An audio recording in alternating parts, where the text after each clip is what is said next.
it's hard to know what it would be like to be a parent until you see it or until you really are one, right? But seeing it helps. Seeing someone like you, which is probably one of your friends or even like your sister, if they start to have children, you are much more likely to have children as well. This is Conversation Balloons, a podcast of interviews with experts and friends about all things generational. I'm your host, Leah Farish.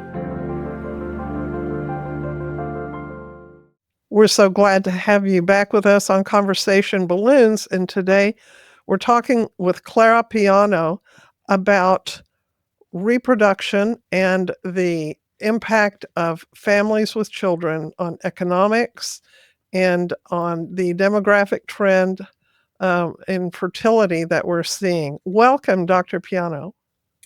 Thank you for having me. Clara Piano is a visiting assistant professor of economics at the University of Mississippi and the 2024 winner of the Acton Institute's Acton Award.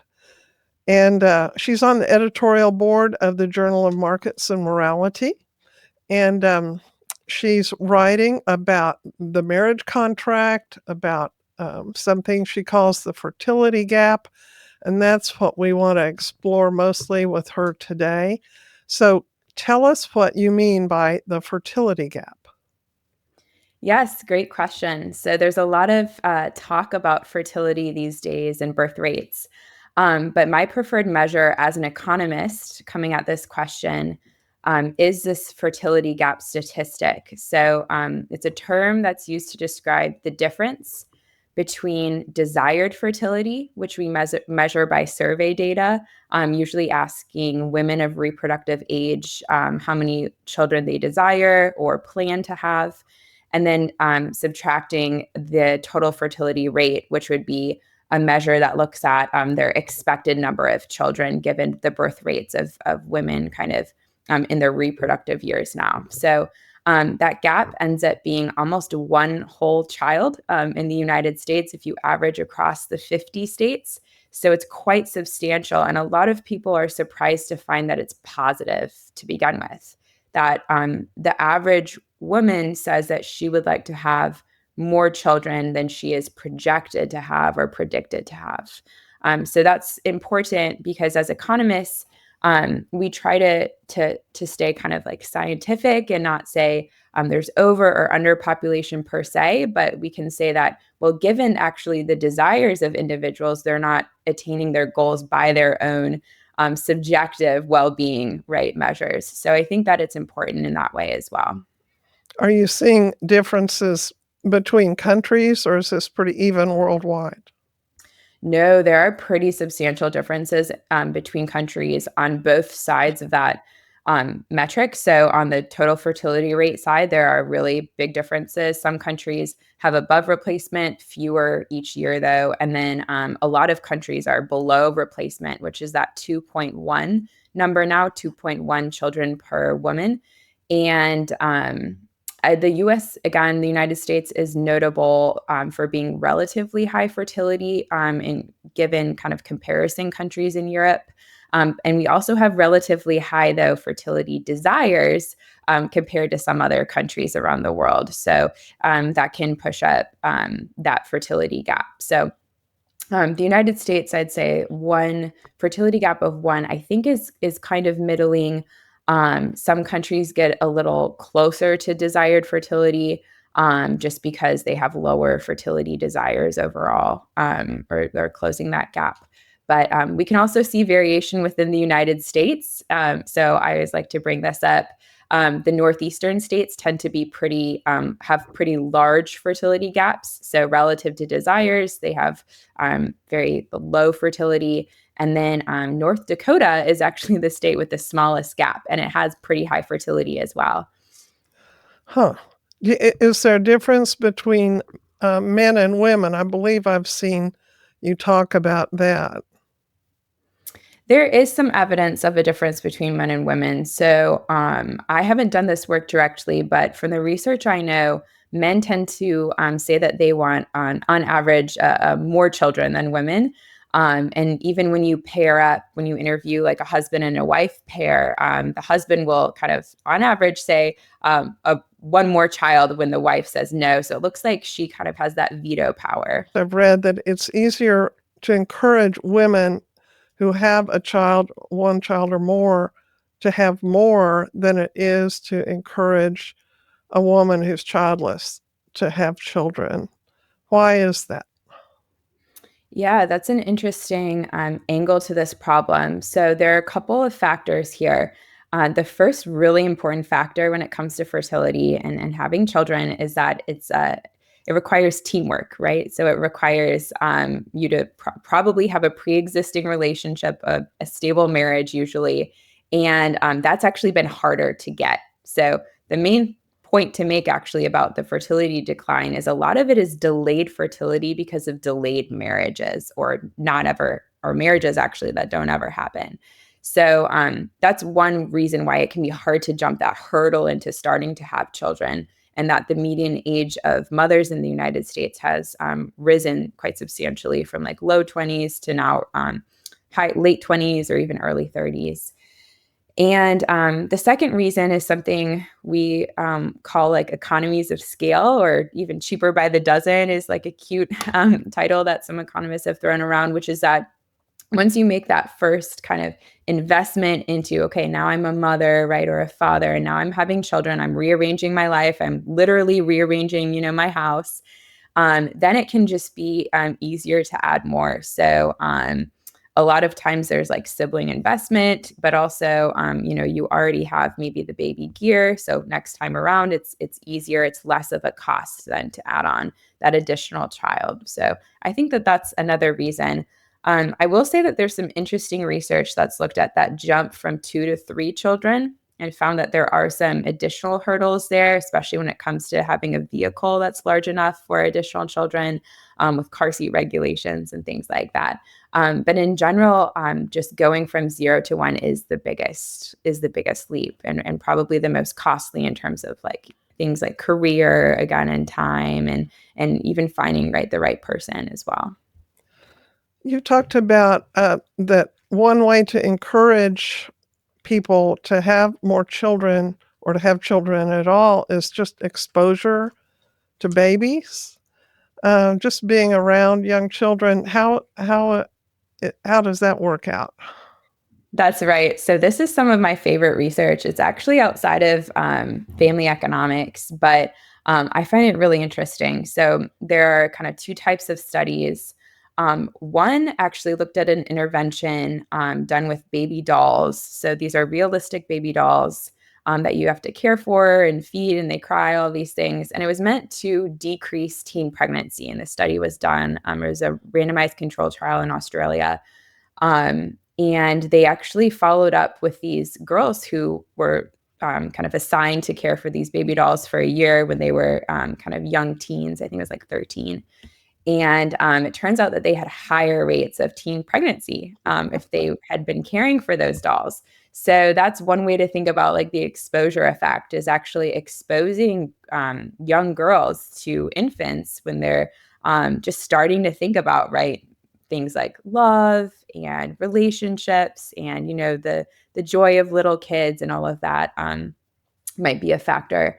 But then another consistent finding is that children are sort of contagious. Like you'll maybe hear it said in conversation, like it's in the water when one friend gets pregnant, and then a lot of friends will start to also conceive, and that just seems to be, I think, the likeliest explanation for something like that is like solving information asymmetry. So what I mean by that is it's hard to know what it would be like to be a parent until you see it, or until you really are one, right? But seeing it helps. Seeing someone like you, which is probably one of your friends or even like your sister, if they start to have children, you are much more likely to have children as well.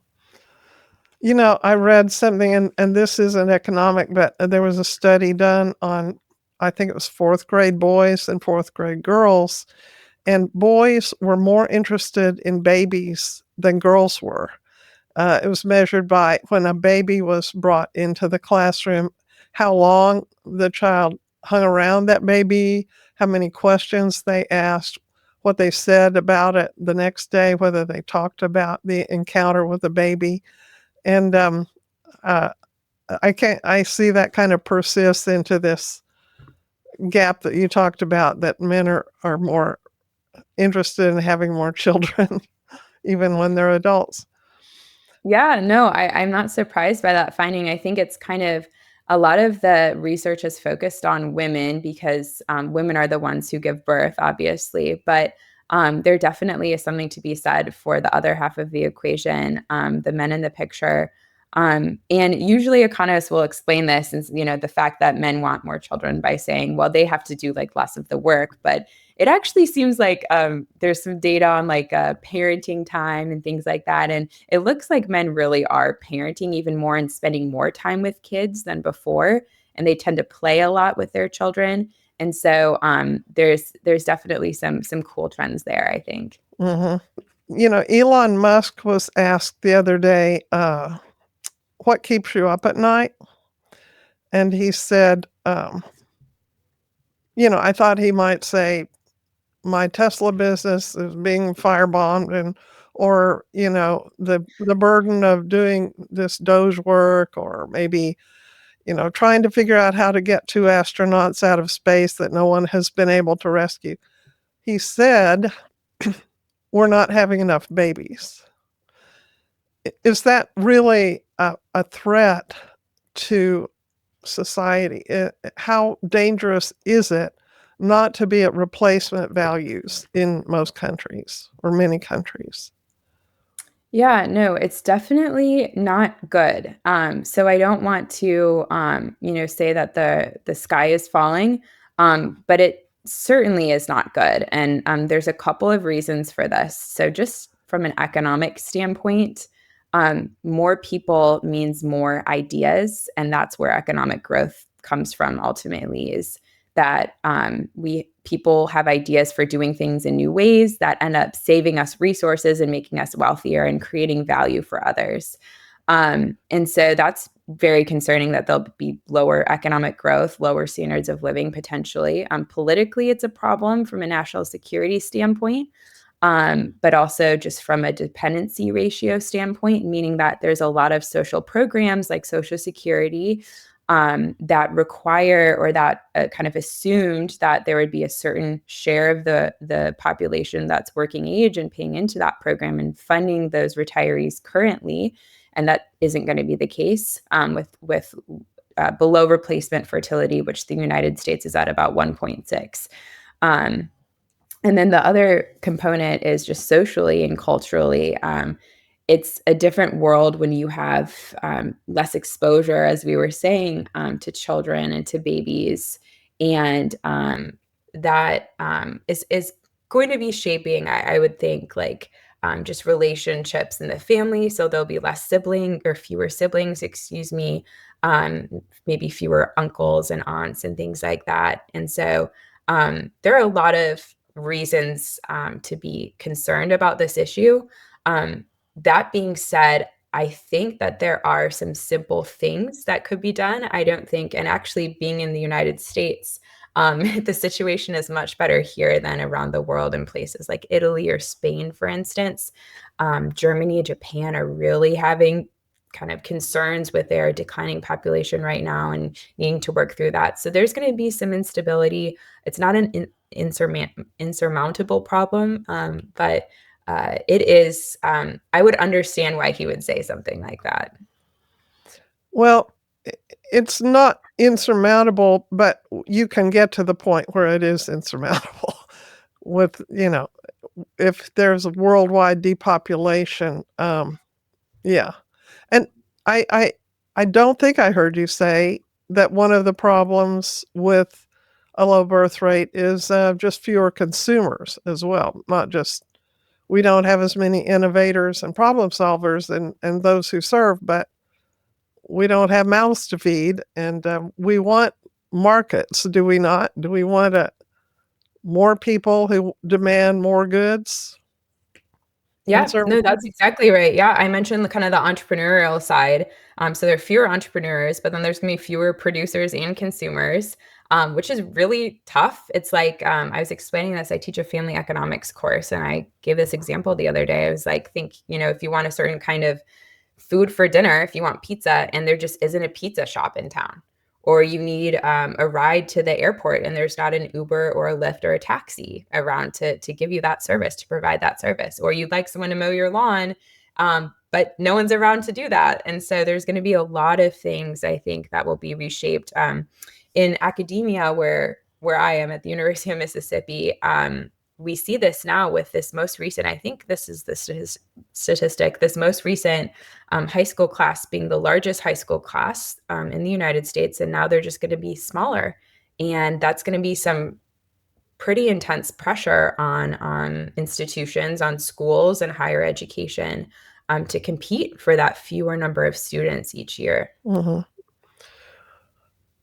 And more because of the baby boomers aging here in America, we have that bulge of people. I saw a comparison recently that said the demographics of the ages, it should be more like a teardrop, with the younger people fuller at the bottom, and we have more like a house with a big overhanging roof, with the older people being the roof.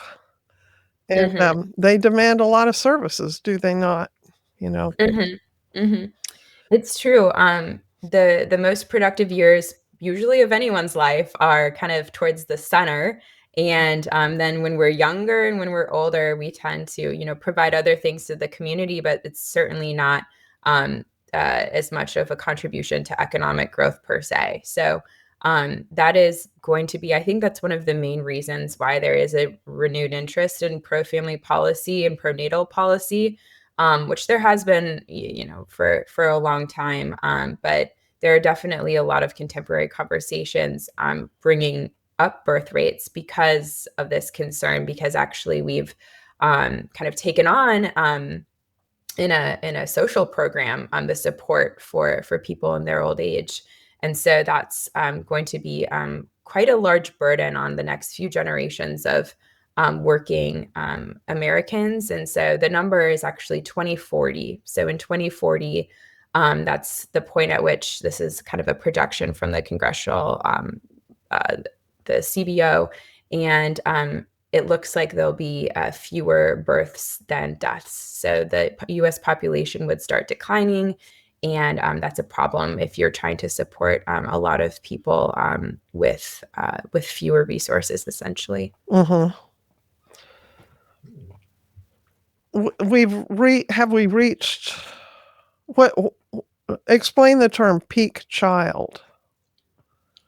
Yes. So this is one of my favorite ways to think about population decline, because it's hard when someone, just throws out like a number like 2.1 or, more births than deaths. It can be hard to visualize. But the term peak child is from Hans Rosling, who has some great kind of data videos if anyone is interested. But basically, he pointed out that back in the early 2000s, actually, we had reached the largest number of children in the world ever. And actually, after that point, I think it was like 2004, it might be a little bit later, the total population of people under the age of 5 has been shrinking, has been growing smaller. And so that's one way to see this actually lower fertility start to make its effects felt. It doesn't happen, you don't feel it for a while, because there's life expectancy, but there's also just like people going through their life stages. But we can see now actually that cohort of people under 5, of children under 5, is smaller each year worldwide, which is pretty shocking, I think, and kind of quite sad. And we're not allowing for we can talk about fertility all day long, but also we're not kind of closing the back door in terms of, we are killing children. We are aborting them in huge numbers, and the Dobbs decision had no effect on that. There are other ways to get abortions, by mail and chemical abortions and things like that, that aren't impacted here in the States. And we haven't really accounted either for the possibility that next time there could be a COVID that would, instead of being most lethal for older folks, could, affect children the most. And we never know where the threat is really going to be in terms of a demographic, menace. And it's a shame that we're not protecting children better than we are in terms of, health, obesity numbers among children in the US, and child trafficking and war, and many of the terrible things that are happening in certain countries in Africa right now that are taking children in equal numbers with older people. So I think we need to prize them in our policy and in our practices. You have written about an authoritarian approach to multiple authoritarian approaches to pronatalist policies, with trying to ramp up the birth rate because governments notice these things and find them, they want tax revenue, they want consumers, they want services. How have those fared? I have an idea of what you'd say, but tell our audience what happens when governments try to encourage higher birth rates.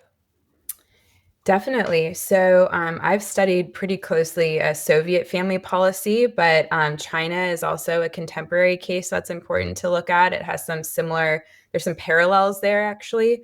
And so actually this ties into your previous point. So after kind of the Russian Revolution and Lenin and some of like the purges and a lot of just the death that happened with the transition into communism in Russia, there were declining birth rates, but there were also really skewed sex ratios. So a lot of men had died, but there were a lot of women left. China actually has the opposite problem because they have sex selective abortion. And so if you can only have one child, a lot of people preferred a son. And so you saw just a lot of girls who were abandoned or aborted. And so anyway, so the sex ratio was a big concern as well. And essentially what they tried to do is introduce some policies that might sound familiar actually to contemporary listeners, which are introducing bonuses. They call them the heroine mother. So if you are a woman who has, I think it started at like 7 or 8 children or more, you would get these monthly payments from the government. You would get this title and this award. They also tried to have these kind of like universal childcare, your classic kind of communist idea of really like having everyone raise the children and have communal kitchens and things like that.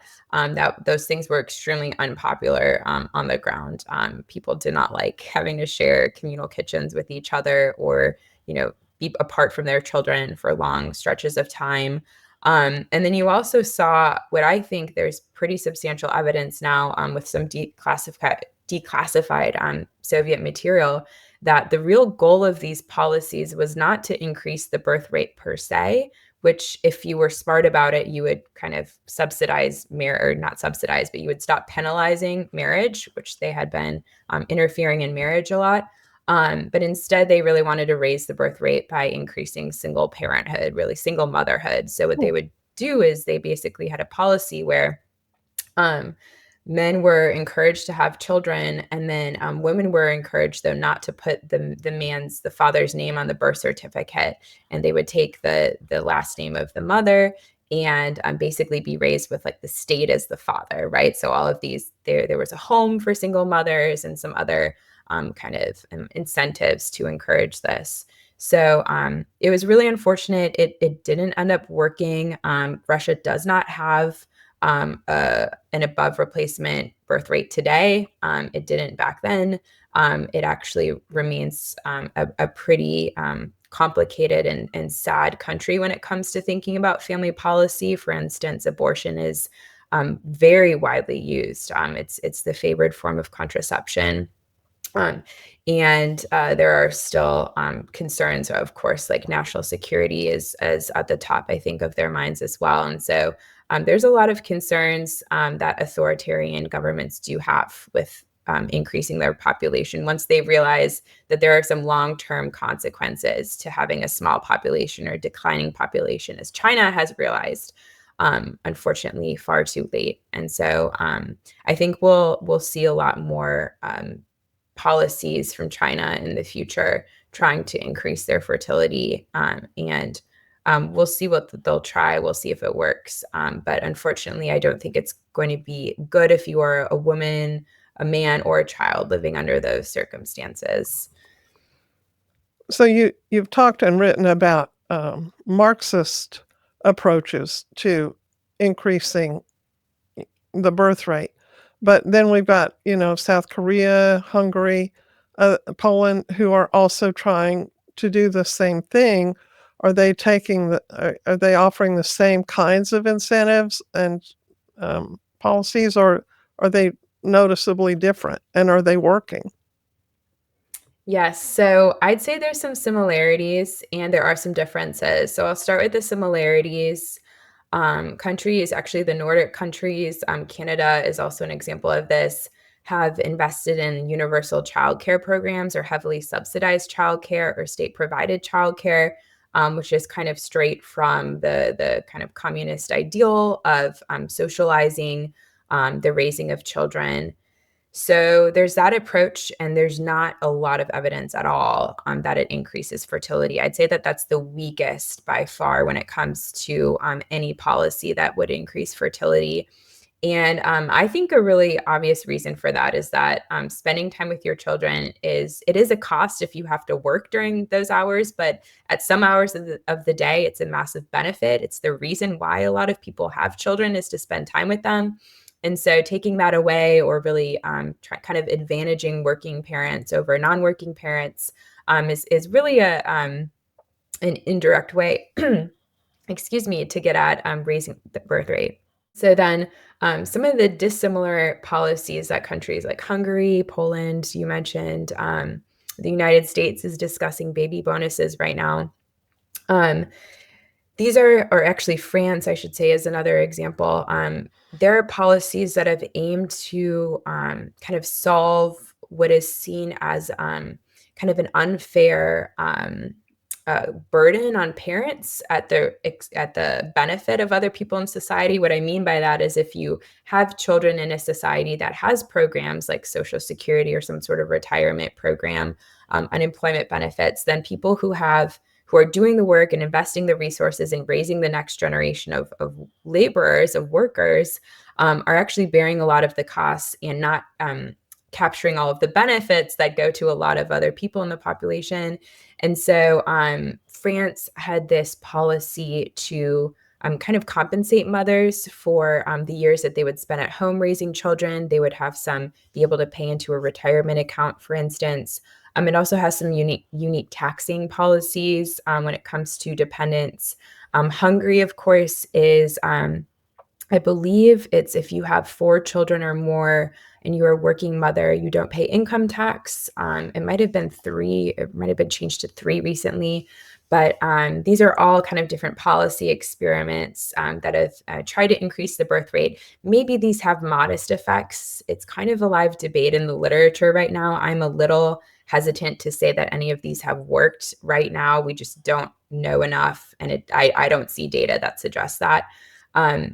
I do think that there is some data that suggests that kind of cultural interventions work, so to speak. So these are actually kind of non-governmental, but there's a paper that one of my co-authors, Lyman Stone, has that shows that a religious leader saying that he will personally baptize the third-born child seemed to have increased third-born children, the number of third-born children specifically. And then there's a couple of papers out that suggest religious leaders. One of these looks at John Paul II and his emphasis on children and kind of a culture of life, he would say, and argues that that also increased fertility and marriage rates. So there's some I'd say preliminary evidence out there that cultural interventions seem to be a bit more powerful, but definitely mixed evidence when it comes to pro-family policy and what we would consider more free polities. Mm-hmm.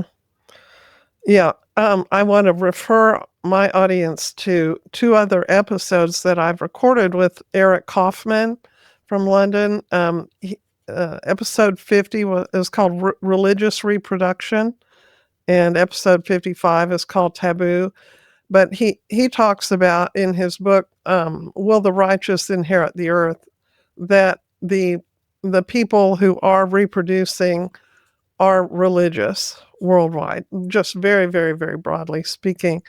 And that, if those trends continue, we're going to have Christian and Muslim and Orthodox Jewish people abounding, and the secular people are not choosing that path as often, and they'll be presumably less represented in the next generation. Have you you talk about a cultural intervention, and apparently, at least there's some cultural correlation right now that somehow motivates people or empowers them to form families, stay together, have children, nurture those children. And even I've heard you talk about the relation of having private property to motivating people and enabling people to have families and raise them. So the Marxist societies and communist societies would tend to not fare very well in those respects. Yep, that's right. I think a lot of people forget that Marxists weren't just against private property, but they were against a trifecta of private property, family, and religion. And so they thought that all of those things came together. This was really actually Engels who made this argument. And on the opposite side of that, documents from Catholic social thought, so a lot of these are papal encyclicals, argue that, yes, all of those things are connected, which is why we should promote like private property, for instance, because it is pro-family and kind of pro-religion. On the religious question and reproduction, the only concern I have with some of that data is that the membership rates, or just the ability of different religious organizations to keep their members seems to be tenuous. And so the real question is not only can religious people, right, do religious people have more children? Certainly, but are their children going to continue being religious? And that's really the important question, I think, if we need to answer what is going to happen in the future. Mm-hmm. Yeah, the latest things I've seen on that from Ryan Burge and another survey seem to indicate at least that slippage has plateaued. It's maybe not going up, but I think there's some promising signs in that regard. What about in the societies that are not Marxist, that are not trying to incentivize single motherhood? Children who are born to a one-parent family are 5 times more likely to grow up in poverty. So it seems like the family also has the impact on economics, in that when there aren't two parents involved, you're going to get actually stratification in the society. You're going to get classes more sharply defined because they have fewer financial resources, they have fewer social resources, and usually fewer educational resources. Is that something that a two-parent family difference do you see as significant in economics? Absolutely. There's an important book that came out about a year ago now called The Two-Parent Privilege. It's Mhm. by an economist, Melissa Kearney, and she comes at this question from concerns about economic inequality. And she points out that, yes, there are big differences in two-parent homes across the races, but the real divide is actually across education as well.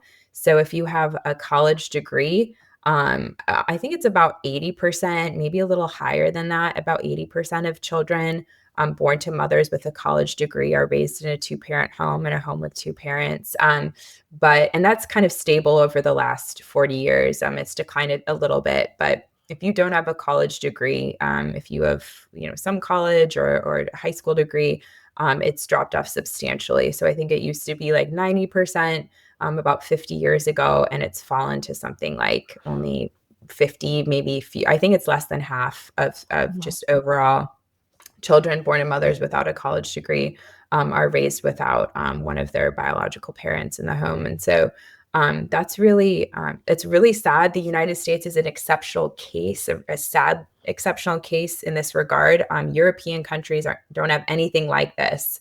That's important to emphasize, is that their relationships, maybe they're not like officially or legally married, but their relationships are much more stable when it comes to childbearing.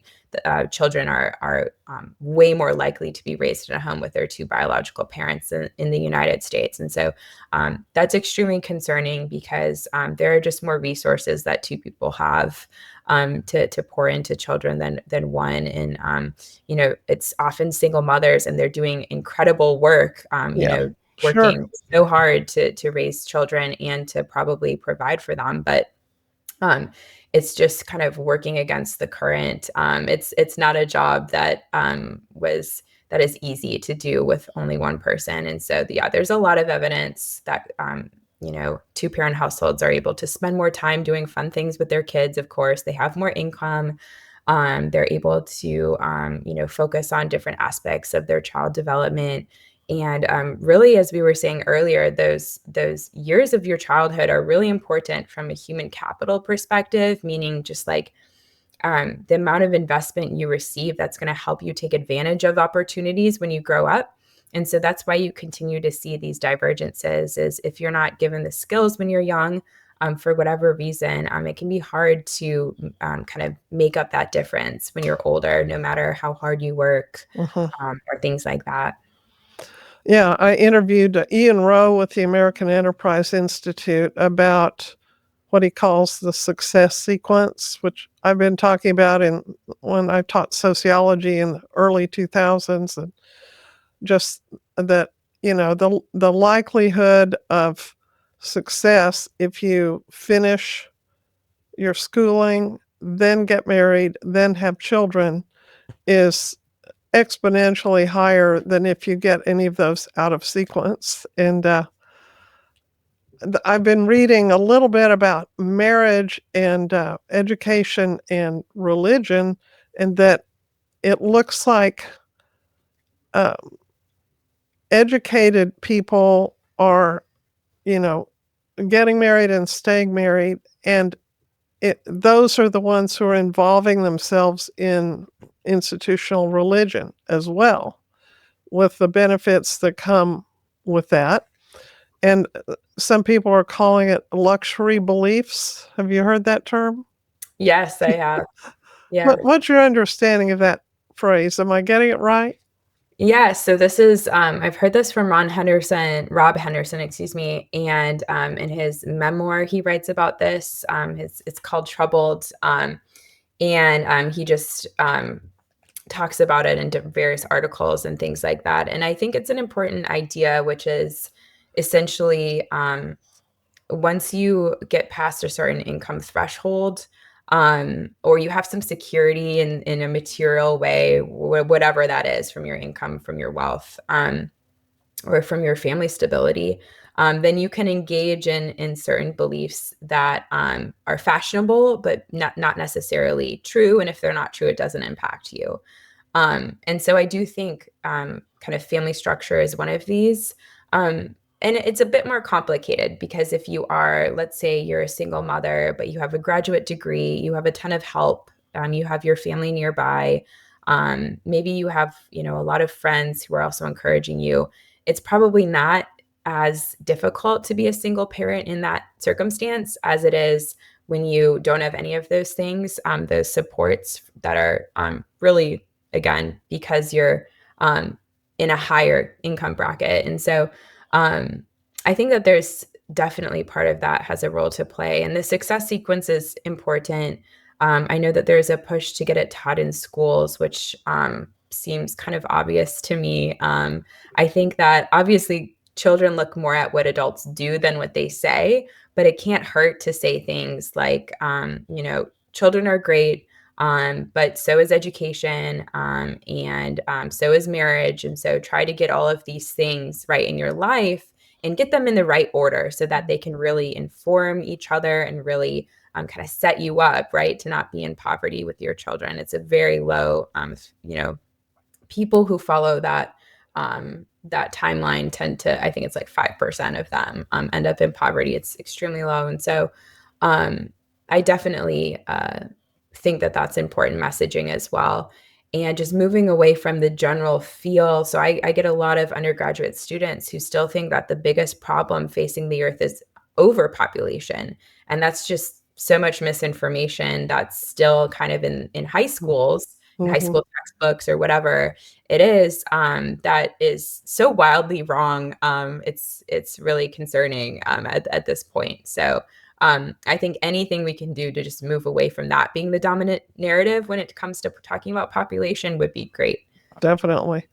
Yeah, I've been reading about even city planners having kind of a wrong concept of families with children, that they've and this has been true in my city, trying to attract young career people, usually single people, so that we have a vibrant downtown and all these things. And um, I was reading about Emeryville, California, which is the home of Pixar and Novartis, and they found they couldn't keep young adults living there once they got married, and they started redesigning their community to have community centers and have a pool and things that older and younger people could share together, putting the public school with the community hub and the library, and offering services that both the elderly and the children can use, because children and older folks need a lot of the same things. They need a lot of services. They don't need a lot of goods, although the parents need goods. They need strollers. um, but they need transportation. They need health care. They need services and surrounding meals and things. But communities are starting to realize, even though young families don't necessarily have a lot to contribute to the tax revenue, they're very motivated to stay there and to increase their income so that they can provide for these children. And 77% of their spending is local. And so when cities want to thrive, they need to be oriented to making communities that are welcoming to children, welcoming to single moms and families with children. I was reading that city planners try to attack retirees, thinking that they'll contribute to the tax base, but they also need children to be growing up to care for these people with medical care and all the other services. And we have so many older adults now living alone who don't have families, or who um, haven't sustained families that will take care of them. If we're not having children, we're not having people who are going to care for us when we're old, and therefore we're going to have to look to government programs and possibly other institutions like church to care for us. But there are costs associated with just focusing on one demographic. And now I'll get off my soapbox, my multiple soapboxes. No, I'm glad. I appreciate it because I think that this is an important point. I think I'm just a big fan of more organic city growth. And I think that anytime you try to meddle, like you were saying, you focus on one demographic, there's going to be an imbalance, and there's going to be actually a weakness in your city, because you might not have a school then, or you might need people to come in and commute in to help care for the elderly or things like this. And just on this point of there being kind of a nice synergy between the elderly and children. I have two young children of my own, and I'm often struck by how many times the accessibility ramps, so the ramps for wheelchairs and things like that, are for people who want, not to take those large steps, are so helpful with strollers. And there's definitely, a really important thing to be said there for the presence of both the very young and very old in a city. And I think publicly too. I think that it's a big mistake to act like the very young and very old shouldn't be out in public or out around people or, out to eat, out at parks and things like that. To make it as accessible as possible, I think should be the goal. And another thing to note is actually young families have quite a few benefits for urban centers.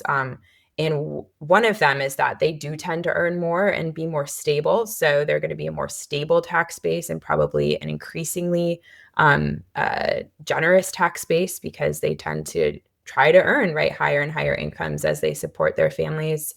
But another thing is that when you have children, you are home at lots of hours, and you really are invested in the safety of your environment and the cleanliness of your environment. And so you're going to do a lot of things that, other people who are just passing through wouldn't do.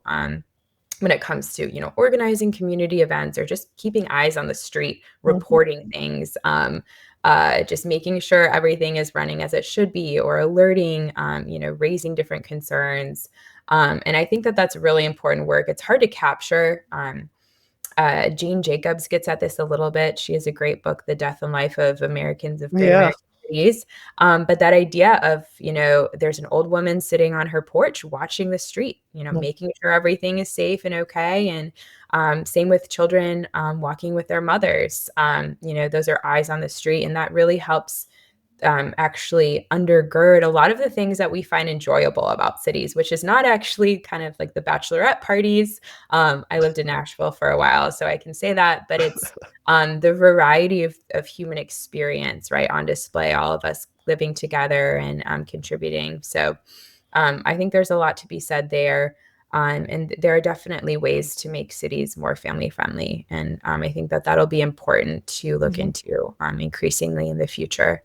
Mm-hmm. Have you read a book by P.D. James called The Children of Men?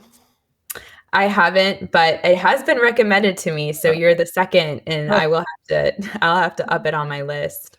I don't recommend the movie at all.